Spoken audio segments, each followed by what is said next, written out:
Last week, there was the United Nations General Assembly. Even when the President of the United States of America was insulting everybody, African leaders sat there. But when their fellow African head of state is talking, they are busy doing other things. Who cast us? Who bewitched us? These are the uncomfortable questions that we must ask here. We have been too nice to each other for too long. The net effect is that if you go into any African environment and you ask young men and women, do you want to leave Africa? 9 of them want to run away. That is why they are dying in the Mediterranean Sea. That is why they are dying off the coast of Senegal. That is why they are being humiliated at embassies. You go to the embassy of any Western country, in any African country, and you'll see the humiliation. They ask you, even your great-great-grandmother, who died long before you are conceived as an idea. Those are the circumstances in which we find ourselves. On average, many of you who are present here, allow me to be morbid, in the next 40 years, you'll be upstairs. The question is, what are you leaving for your children and children's children? These are the uncomfortable questions that we must ask. And these questions must be answered by Nigeria primarily. I've said not once, not twice, but times without number, that the day Nigeria wakes up, that is the day Africa wakes up. And those of you who have had occasion to travel, you go to different parts of the world, you look for the best doctors, Nigerian. Look for the best engineers, Nigerians. Look for some of the best lawyers, Nigerians. The Nigerians are everywhere doing great things across the continent of Africa. And whenever Nigeria has decided to provide leadership, Africa has changed. You ask the Liberians with ECOMOG. When Nigeria stood up, that country was stabilized. When there was mischief in Banjul in the Gambia, and Nigeria stood up, that country was stabilized. When Nigeria did not do as well as she should have done in the Sahel, the problem is not stabilized. The question is, why is Nigeria a reluctant leader? When Nigerians say, and they debate with South Africa, and sometimes with Egypt, which is the biggest of the economies, I laugh.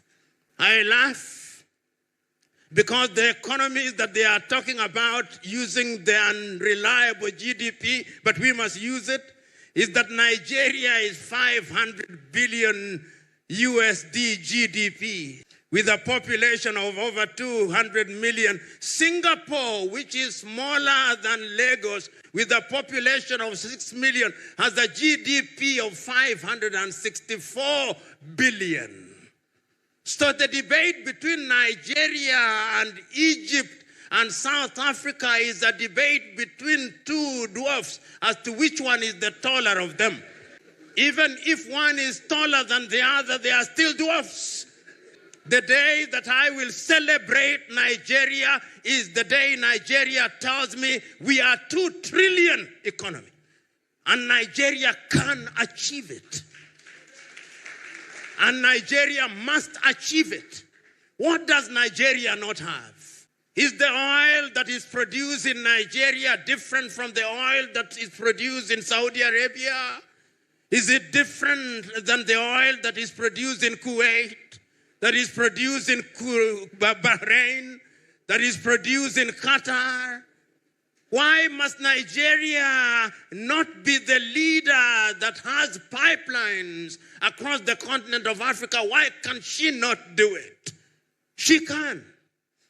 But we have allowed ourselves to be paralyzed by analysis and to be paralyzed by lamentation.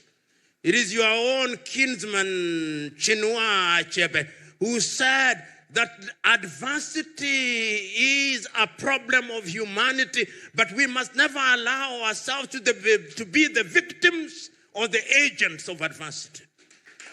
We must allow ourselves to be the conquerors of adversity.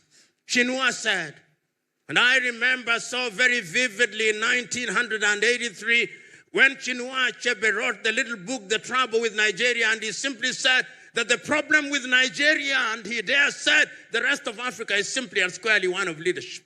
And his leadership at all levels. Many times we think that politics is the only side of leadership. No. Leadership is at all levels. Why can't you, if you've run this beautiful club for 82 years and run it well, why can't that be upscaled and replicated in every other sector of Nigeria? Why? Why is it that in this micro environment, you do not care who is who in this club? Everybody has a sense of esprit de corps, a sense of camaraderie. You do not care from which ethnicity you come from. But when you want to run the club that is Nigeria, you now talk tribe, you now talk religion. Why?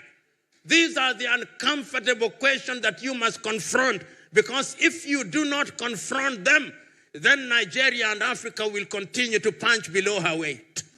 I was at an African university, and at that university they said that their greatest desire was that they wanted to be like Harvard and Cambridge. And I said, why do you want to be like Harvard?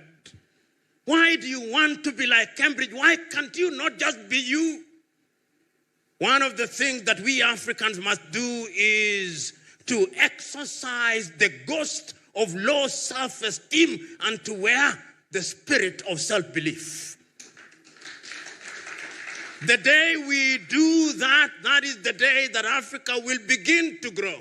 I'm asking you who are shakers and movers, shake those who are in government. Honorable Governor, Deputy Governor, ask yourself, 20 years from today, when you are no longer governor and history is written about you, what will they say? What will they say of your watch? What did you deliver? What did your administration deliver? History is harsh. It passes verdict that is without emotion. I'm asking all of us who are present here to ask those uncomfortable questions. We are talking at a time when we are talking about the Africa Agenda 2063 and Africa Continental Free Trade Area. What are we going to trade in if we are not manufacturing? A friend of mine, former military general, as we were moving, for some reason he said about electricity, that electricity in Nigeria is epileptic. And it is epileptic indeed. Not only in Nigeria, everywhere. There is not a single place that you travel to Africa in today and you are in a hotel room, within 1 hour electricity has gone. Electricity is not rocket science. But for some reason, we are unable to supply stable electricity. Who cast us? Who bewitched us? That we cannot do what must be done. Ladies and gentlemen, I know it ought to be celebration. But how can I speak the language of a wedding at a funeral?